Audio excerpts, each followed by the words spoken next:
नमस्कार मित्रांनो, लक्ष्मीच्या पावलांनी या मालिकेच्या पुढील भागात आपल्याला पाहायला मिळणार आहे. कला ही अद्वैतला म्हणते, अरे चांदेकर चल पटकन आपल्याला जायचं आहे. तर अद्वैत तिला विचारतो, कुठे जायचं आहे? तर कला म्हणते, अरे रात्री आपलं बोलणं झालं की नाही, मूर्ती घडवण्यासाठी काही माणसं येणार आहेत सामान घेऊन.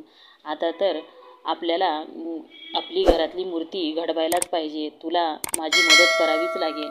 तेव्हा रजनी आणि आबा सुद्धा तिथेच असतात. तेव्हा लगेच अद्वैत आबांना म्हणतो की मुद्दाम हे सगळं माझ्यासमोर वागते, माझ्या लक्षात आलं आहे हे. तर कला म्हणते, अरे मी हे सगळं सांगून करते, तुला लक्षात ठेवलं पाहिजे ना, महत्त्वाचं होईल ते. तर दोघेही बाहेर येतात मूर्ती घडवायसाठी आणि सर्व सामान पण आलेले असतं. तेव्हा कला आणि अद्वैत एकमेकाला बोलत असतात. एकदाच म्हणतात, तुझ्याशी वाद घालणं म्हणजे वेळ वाया घालवण्यासारखं आहे, असं एकसाथ बोलतात. तर आबा मात्र त्यांच्याकडे बघतात आणि म्हणतात की एकत्र कसे बोलले म्हणून त्यांना खूप आनंद होतो.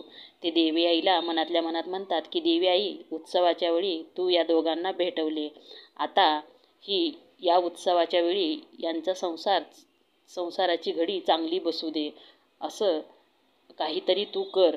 तेव्हा इकडे कला आणि अद्वैत एकमेकाकडे बघत असतात. धन्यवाद.